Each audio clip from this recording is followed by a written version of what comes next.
chaîne. Aujourd'hui, on se retrouve pour une nouvelle vidéo qui s'intéresse plus aux personnes qui ont l'intention de venir s'installer ici au Canada. Donc, dans cette vidéo, je vais vous énoncer les différentes étapes qui pourraient vous aider à réussir votre installation ici au Canada. Donc, si la vidéo vous intéresse, regardez-la jusqu'à la fin. N'hésitez pas à vous abonner, n'hésitez pas à poser des questions dans les commentaires et n'oubliez pas surtout d'activer la cloche de notification pour ne rien rater. Et je tiens à souligner que dans les jours à venir, vous allez avoir plusieurs vidéos intéressantes. Et donc, c'est parti. Donc, première chose à faire lorsque vous prévoyez venir vous installer au Canada ou que vous êtes déjà arrivé. Donc, la première chose à faire, c'est louer un logement. Les logements, vous allez les trouver sur Facebook, sur Kijiji ou sur les différents sites qui proposent des appartements. J'ai d'ailleurs fait une vidéo là-dessus, dérouler toutes mes vidéos, vous allez la trouver, comment trouver un appartement au Québec, au Canada. Donc, si vous voulez trouver un appartement, vous pouvez soit aller sur Facebook, dans le moteur de recherche, selon la ville où vous vous trouvez, par exemple, logement à louer à Sherbrooke, logement à louer à Gatineau, logement à louer telle place. Et là, vous allez avoir plusieurs types de logements, donc des 3,5, des 4,5, des 5,5, etc., etc. Si vous voulez, vous pouvez également louer des condos, donc tout dépendamment de ce que vous recherchez. Donc, une fois que le logement est trouvé, la deuxième chose, c'est aller vous enregistrer auprès du Service Canada. Le Service Canada va vous permettre d'avoir un numéro d'assurance sociale et un numéro, pas numéro là, mais une carte d'assurance maladie.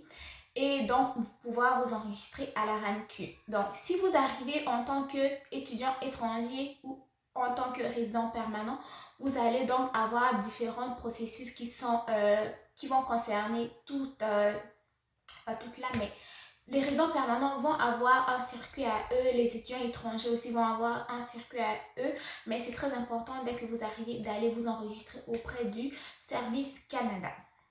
Troisième chose, il vous faut donc bien évidemment un emploi, ok?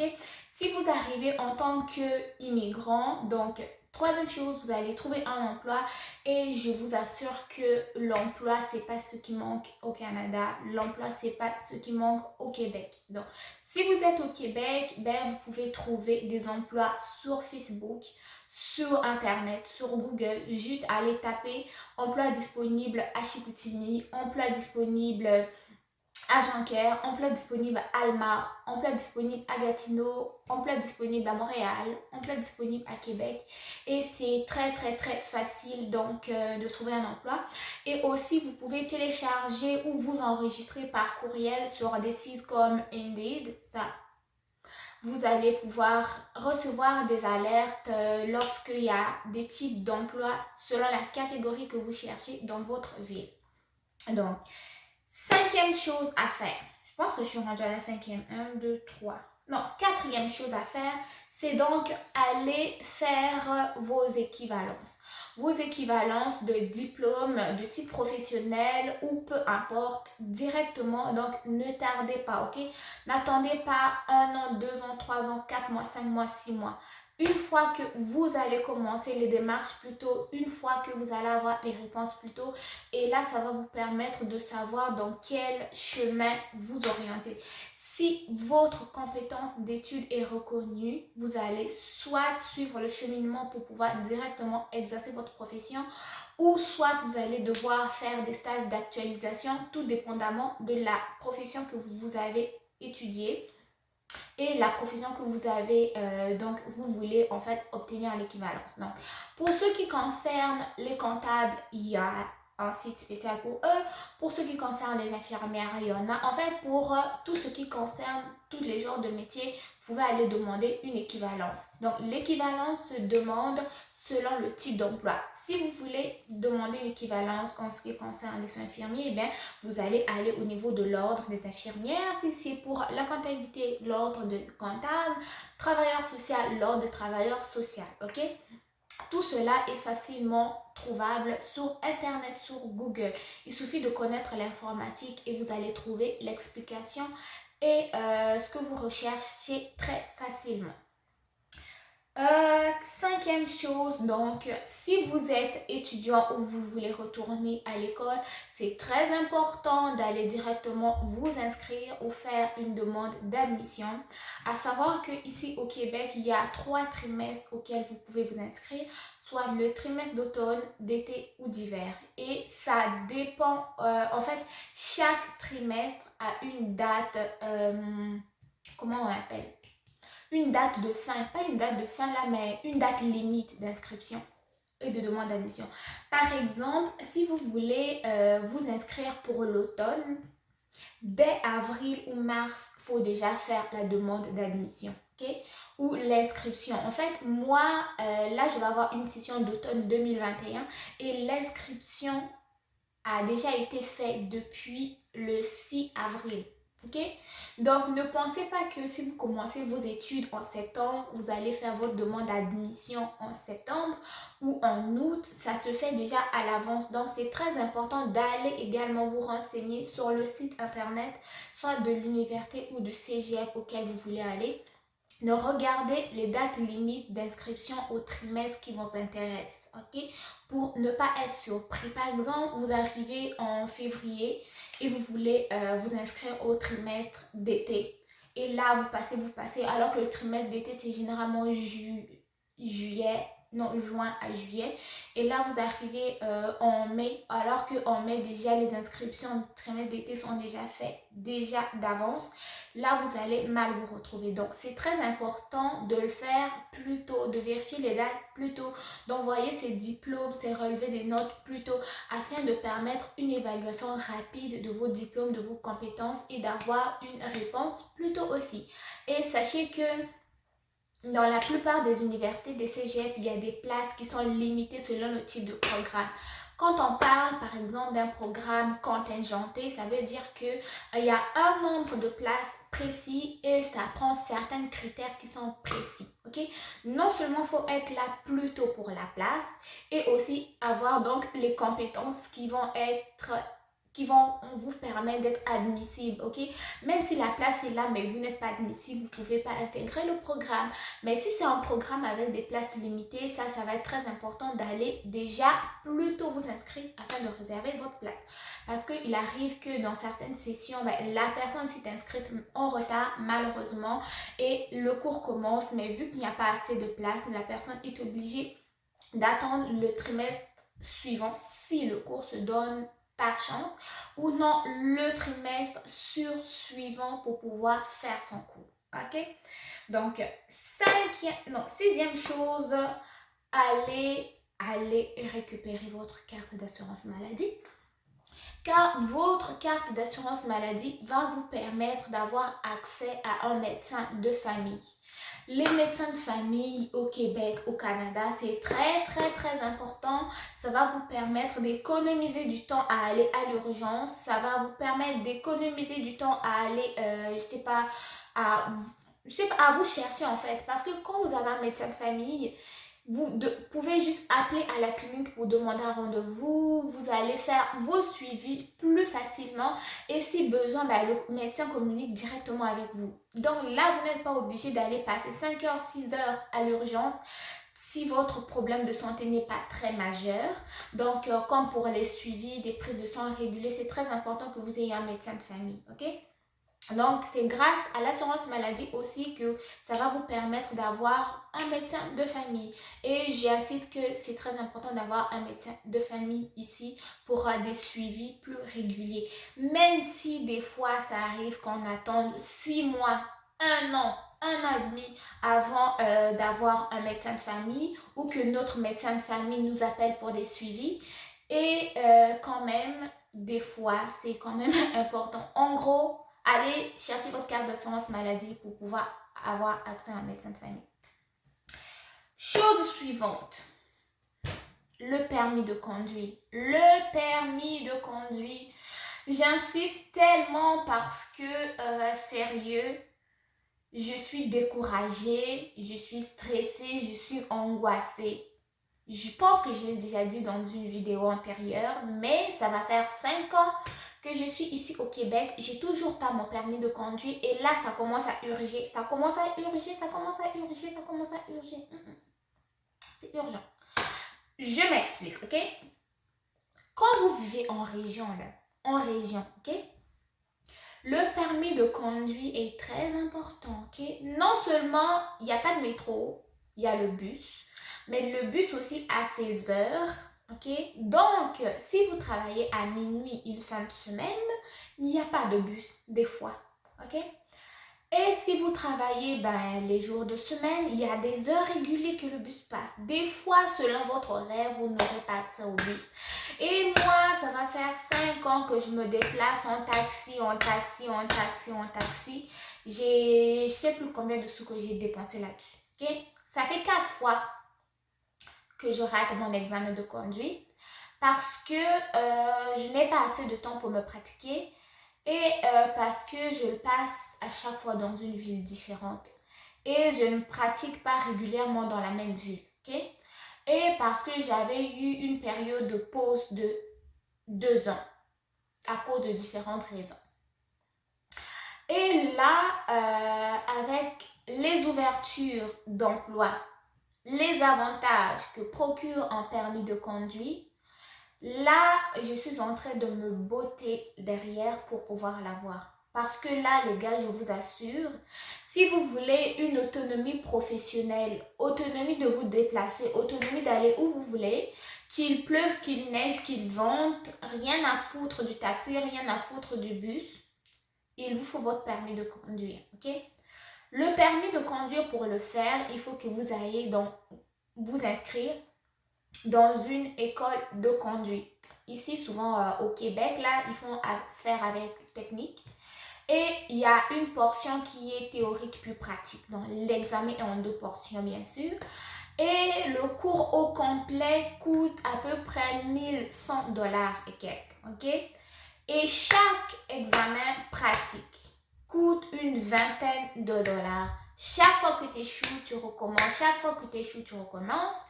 Et donc, une fois que tu as terminé tes cours théoriques et tes cours pratiques, tu as passé ton examen théorique, il va falloir que tu aies ton examen pratique. Et l'examen pratique, donc, va te donner accès à ton permis probatoire. Parce qu'une fois que tu as fini ta théorie, tu as un permis d'apprenti. Le permis d'apprenti ne te permet pas de conduire seul, mais conduire accompagné d'une personne qui a un permis depuis 2 ans. Ce qui fait que même si tu as un permis d'apprenti, ça ne sert à rien d'avoir une voiture parce que tu ne peux pas la conduire toute seule. Donc, moi, ça fait 5 ans que j'ai la voiture de mes rêves dans la tête, mais le foutu permis ne veut pas venir. Chaque fois, c'est les mêmes erreurs que je commets et chaque fois, j'ai des bonnes notes, mais il y a toujours une erreur fatale qui fait que je n'ai pas mon permis. Donc, la 5e fois, c'est là bientôt en juillet, on croise les doigts, on croise les doigts, on croise les doigts. Je suis fatiguée, il me le faut sérieux. Et donc, je vais prendre 2-3 heures de pratique avant mon examen pour me sentir plus prête. Ok, donc très important, le permis de conduire. Une fois que vous arrivez, si vous l'avez passé, mieux de commencer vos cours plus tôt, le finir plus tôt. Même si ça vous prend 1000 tentatives d'examen pratique, mais vous n'aurez pas 5 ans de retard. Ok? Très important pour votre autonomie professionnelle. 6e chose, c'est vous ouvrir à la communauté. Trouver les membres de votre communauté, faire connaissance. Moi, ça va faire 5 ans, comme je le dis. Je n'ai jamais réussi à me faire une communauté. Ok? J'ai habité dans 3 villes différentes et j'ai jamais réussi à me faire une communauté. Déjà, à la base, je suis introvertie et aussi à la base, comme je le dis, ici au Québec, si tu n'as pas eu des amitiés dès le bas âge, tu viens d'arriver, c'est difficile de t'intégrer dans une certaine confrérie d'amitié, ok? Parce que tout le monde se connaît depuis jeune, toi tu débarques. C'est pas facile et même que j'ai même pas le temps de me trouver, je sais pas, des amis ou la communauté africaine ici où je suis parce que je vais au travail, je viens chez moi, je suis fatiguée, je dors. Le lendemain, j'ai des cours et comme ma routine, ok, ne me permet pas de rencontrer la communauté. Donc, si vous avez l'occasion, soit à l'université, bon, là, ils disent que l'automne prochain, c'est probable que les cours recommencent en présentiel à 100%. Peut-être que je vais me faire des rencontres, me faire une communauté, soit africaine. Je sais qu'il y a des communautés africaines et haïtiennes à l'UQAC. Donc, j'espère me faire des amis, ok? Élargir mon c'est ça.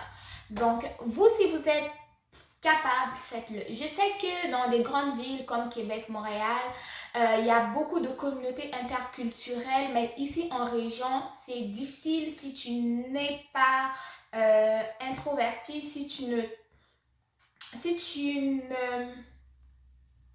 tu n'as pas des cours à l'UQAC, ok? Et surtout, si tu travailles en même temps, il faut que tu gères le travail, ta vie, les études. C'est vraiment un peu difficile, mais je commence quand même à me faire quelques contacts, ok, de communautés, de restaurants africains, restaurants haïtiens et tout, ok. Donc, je commence à m'ouvrir un peu là. C'est très important. La dernière chose, ben, c'est important. En fait, ça, j'aurais dû le mettre en première ligne. Ouais, ça aurait dû être le numéro 1. Connaître la langue d'où on va. Connaître la langue d'où on va, ok? Vous arrivez au Canada, vous êtes francophone. Et vous voulez, dans une province anglophone, pardon, vous voulez venir au Québec, ben c'est très important de connaître le français. Le Québec, c'est francophone. Francophone, c'est bilingue, mais c'est particulièrement francophone, ok? Tout est français, les cours, tout se donne en français, à l'exception de Montréal, où il y a même Québec, il y a des endroits qui sont bilingues. Mais si vous voulez venir en région, je vous dirais que c'est francophone. Allez apprendre votre français. Il y a des endroits qui sont dédiés aux nouveaux immigrants, aux nouveaux arrivants pour les cours de francisation. Donc, c'est très, très important si vous avez de la difficulté de ce côté-là pour éviter d'avoir des problèmes dans la communication, non seulement avec d'autres personnes, même dans votre lieu de travail, dans vos études. Allez améliorer votre langue. Donc, en gros, ça, c'était les points que je jugeais quand même importants à savoir pour une personne qui vient s'installer au Canada ou au Québec. Et aussi, je pense que c'est vraiment des étapes que moi, d'une façon, même si c'était pas en ordre, que j'ai suivi. Et ça m'a permis quand même d'avoir une certaine autonomie, savoir où je vais, qu'est-ce que je fais, où aller chercher telle chose. Ça te permet d'être autonome, d'enlever un certain poids à, je sais pas, aux personnes qui, chez qui tu restes ou quelque chose de même. Mais en tout cas, si tu suis ces étapes-là, je pense que en un an, tu vas pouvoir être autonome au Canada, à savoir où aller chercher telle chose, à te débrouiller tout seul, quoi. Parce que ici, au Canada, c'est vraiment l'autonomie individuelle, l'autonomie dans tout. Être capable. Parce que, comme je le dis tout le temps ici, tout marche sur les horaires. Pour manger, c'est l'horaire. Travail, c'est l'horaire. Donc, ça se pourrait que tu aies besoin de telle chose, mais la personne qui devrait t'aider travaille. La personne à laquelle tu comptais faire ça n'est pas disponible. Ou la personne sur qui tu comptais pour telle chose ne veut simplement pas, ou la personne est fatiguée. Donc, en tout cas, essayez de maximiser votre autonomie, essayez de compter sur vous-même, essayez d'être autonome au maximum et surtout aussi, ben, bonne chance. Ok? Bonne chance, bienvenue au Canada et j'espère que cette vidéo en tout cas va vous aider. J'espère que cette vidéo va vous guider et surtout je vous dirais que si vous voulez venir au Canada, que vous avez l'occasion de venir, venez. Ok? Ça en vaut la peine, venez. Certes, c'est pas facile à y entrer, mais si vous avez les critères qui vous donnent le droit d'y entrer, que vous arrivez, ok, il y a des opportunités de travail, Il y a de l'ouverture et la qualité de vie est bonne. Et aussi, simplement, il fait beau d'y vivre. Certes, l'hiver, moi, je m'y ferais pas. Je me suis toujours pas faite à l'hiver, mais c'est un bien pour... C'est un mal pour un bien. Je sais pas en tout cas, mais ça en vaut la peine pareil. De toutes les façons, l'hiver, on s'habille pour, mais la chaleur, on peut pas s'habiller pour. Je sais pas si c'est un comparatif ou pas, mais en tout cas, ok? Donc, les gars, je vous dis à très bientôt pour une nouvelle vidéo. Portez-vous bien, abonnez-vous, likez. À la prochaine. Bye.